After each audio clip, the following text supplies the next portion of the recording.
Históricamente, América Latina ha dependido de las exportaciones de materias primas como petróleo, minerales y productos agrícolas, dependiendo asimismo de tecnologías, maquinarias y otros bienes manufacturados en el extranjero. En las últimas décadas, China se ha convertido en un jugador clave en los escenarios económicos de la región, invirtiendo en infraestructura y en extracción de recursos, convirtiéndose asimismo en un socio comercial importante y en un proveedor de tecnología. ¿Qué se avisora entonces para el futuro de esas relaciones China-América Latina? Lo vamos a revisar con Gloria Ardaya Salinas, del Centro de Investigaciones Económico y Social de la Universidad Mayor de San Andrés, Bolivia, socióloga, política e investigadora. Gloria, buenos días, bienvenida a Contacto Directo.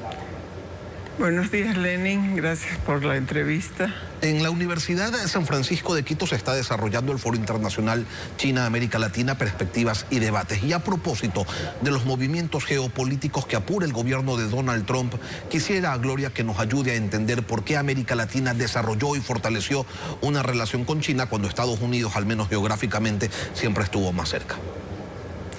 El seminario que se lleva a cabo en estos días, Lenin, está organizado por la Flaxo y la Universidad de San Francisco. Y creo que uno de los primeros objetivos de este encuentro es que los latinoamericanos y los ciudadanos de esta región aprendamos, sepamos, conozcamos lo que realmente es China, porque lo que uno observa en las relaciones, en los estudios, es que conocemos muy poco de China, pese a la relación tan importante que tenemos con ese país. Yo creo que uno de los objetivos de este encuentro es realmente conocer.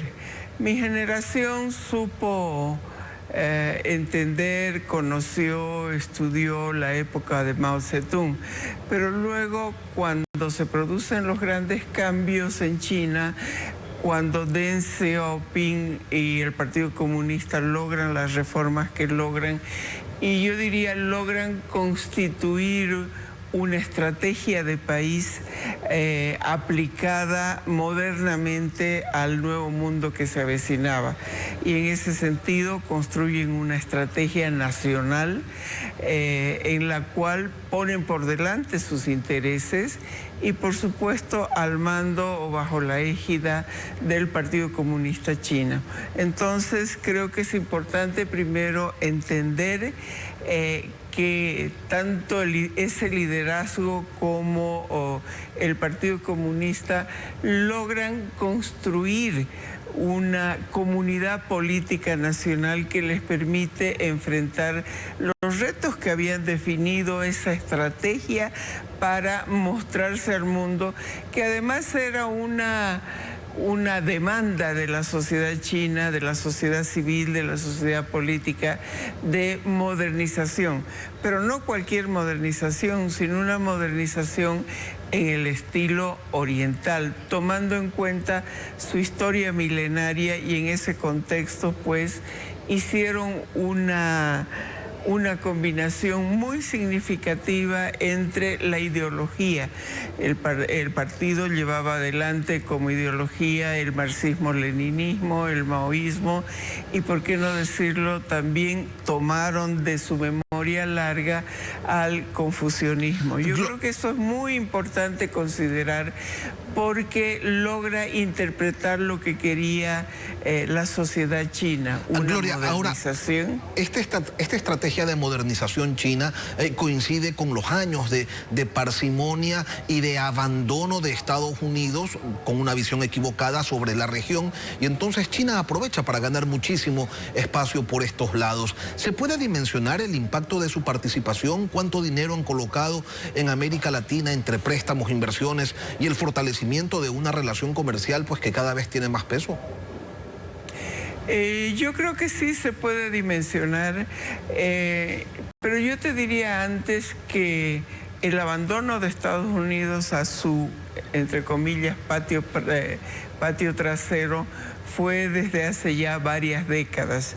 Estados Unidos considerábamos, entre comillas, que nosotros éramos de alguna manera su propiedad y que íbamos a responder a sus intereses porque nos consideraban, entre comillas también, occidentales y cristianos, ¿no es cierto?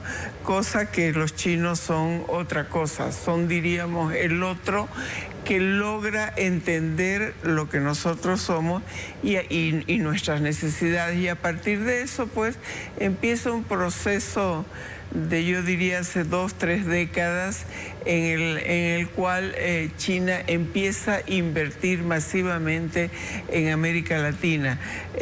Empieza a invertir en infraestructura, en urbanismo, empieza a invertir en nuestras llamadas necesidades, entre comillas, de integración, incluso yo te diría nacional, las rutas camineras, infraestructuras escolares, de salud, etcétera, etcétera. Pero si nosotros nos fijamos, es una inversión que no es militar, cosa que le distingue a la posición que siempre estuvo Estados Unidos, porque a los chinos, de momento por lo menos, no les interesa estas inversiones militares, sino económicas, y yo diría que definen antes de estas inversiones unos principios de esta relación.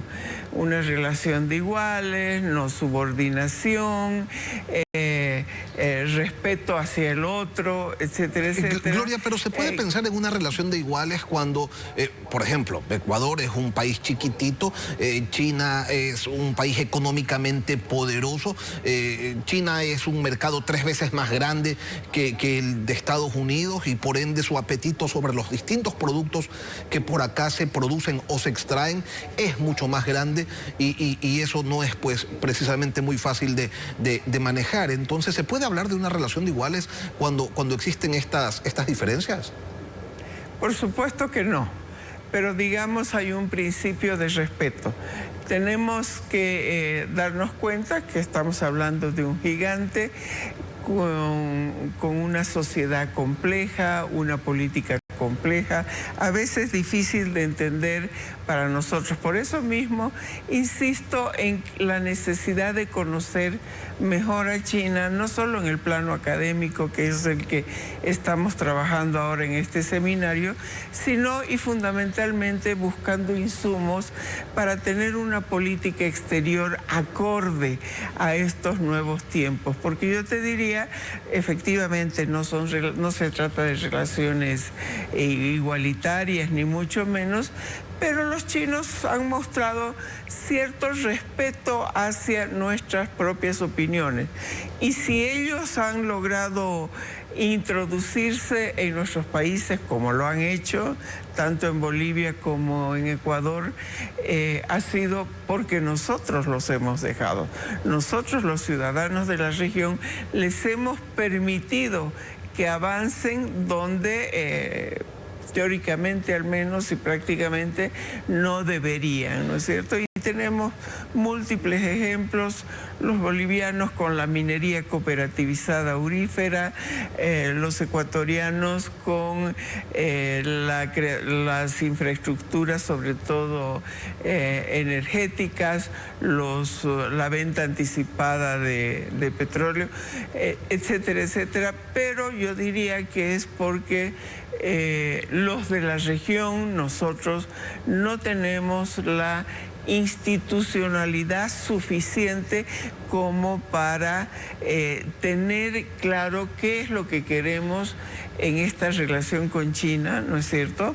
Y otro aspecto importante es que tenemos que construir capacidades de negociación, tenemos que construir capacidades para entender mejor y para relacionarnos mejor y para negociar mejor con este gigante que, como tú decías, se trata de China, ¿no es cierto? Gloria, ahora, ¿en qué consiste ese problema de no tener claro, a diferencia de China, cuáles son los objetivos. Y como no se tiene claro cuáles son los objetivos, hablando de Ecuador y de otros países de América Latina, evidentemente tampoco se tiene una estrategia determinada. Y se observa en el camino que los requerimientos chinos terminan moldeando los escenarios productivos locales que se adecuan, que se reconfiguran para satisfacer los requerimientos de ese gigante, y eso no necesariamente es positivo. Por supuesto. Yo creo que los chinos diseñaron lo que querían con América Latina a partir de esta enorme transformación que hicieron con los cambios que realizó el Partido Comunista Chino y por supuesto a la cabeza de Deng Xiaoping. Ellos sabían lo que querían con nosotros, con América Latina, pero nosotros no. Yo creo que eso es, e insisto, se trata de que no hemos diseñado nosotros qué es lo que queremos en esa relación.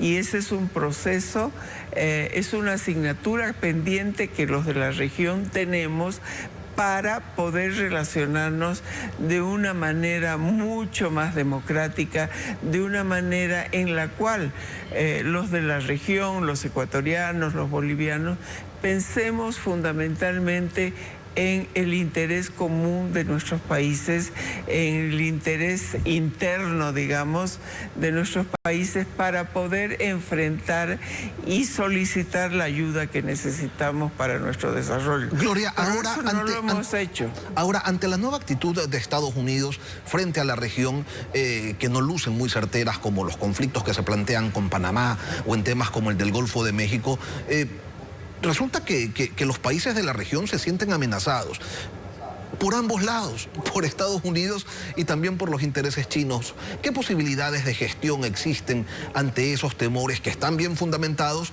pero vamos, que del otro lado están dos gigantes, ¿no? Por supuesto, hemos visto que Trump está intentando destruir el multilateralismo, pero yo diría que en la región tenemos un buen ejemplo, que es Brasil. Brasil ha logrado un relacionamiento muy respetuoso de acuerdo a sus intereses nacionales y fundamentalmente se ha constituido en el principal país donde China invierte y el principal país de la región donde se hace un intercambio en el cual Brasil tiene un superávit muy significativo. Yo te diría, en nuestros países chicos ha sido culpa nuestra porque nosotros les hemos permitido que hagan lo que han hecho, no porque ellos nos hubieran impuesto, sino porque nuestras capacidades institucionales de negociación, de conocimiento han sido débiles. Brasil en eso ha mostrado una consistencia muy significativa, muy importante, y creo que es fundamental por lo menos conocer qué es lo que está pasando en Brasil, ¿no es cierto? Está exportando casi 200.000 millones de dólares y tiene un superávit muy importante, y en este caso debo mencionar que el presidente Lula está manejando muy bien esa relación. Yo diría, insisto mucho, no sé si es mi defecto de socióloga, en la institucionalidad y en las capacidades para una negociación que responda a los intereses nacionales, en este caso de Brasil. Nosotros hemos jugado con la coyuntura, con la necesidad de préstamos frescos, pero en realidad, debo decir autocríticamente, no hemos pensado en los intereses del país y estamos pagando esas deficiencias de sobreideologización de algunos países, esas deficiencias de carencias institucionales y de un equipo de pensamiento que esté permanentemente pensando qué es lo que está pasando en China. Y tomando en cuenta esas deficiencias, Gloria, ¿se podría hablar quizás también de una influencia de China en las gobernanzas locales y finalmente sobre las democracias de la región? Bueno, yo creo que es muy importante tu pregunta, ¿no? Nosotros somos herederos de la cultura occidental y fundamentalmente de la democracia.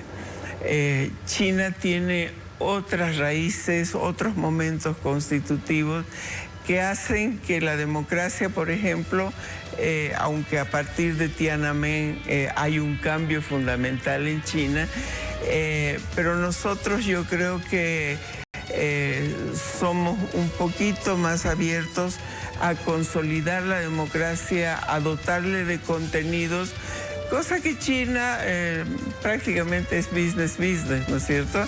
Y en ese sentido creo que es importante que también sepamos lo que piensa el otro. Cuando sabemos lo que piensa el otro, tenemos la mitad de la batalla vencida. Pero también hay otro ejemplo que tenemos que recuperar los latinoamericanos y es el puerto de Chancay, que nos puede servir de mucho siempre y cuando sepamos exactamente qué es lo que queremos y cómo debemos construir una visión nacional para el intercambio comercial con todo, no solo con China, sino con Asia en general. Ahí está la India, está Indonesia, está Corea del Sur, está Japón, sobre los países sobre los cuales tenemos que tener una visión de qué es lo que realmente queremos. Gloria. Y creo que en eso seguimos teniendo un déficit. Gloria Ardaya Salinas, del Centro de Investigaciones Económico y Social de la Universidad Mayor de San Andrés, Bolivia. Le agradezco infinitamente por habernos acompañado hoy aquí en Contacto Directo.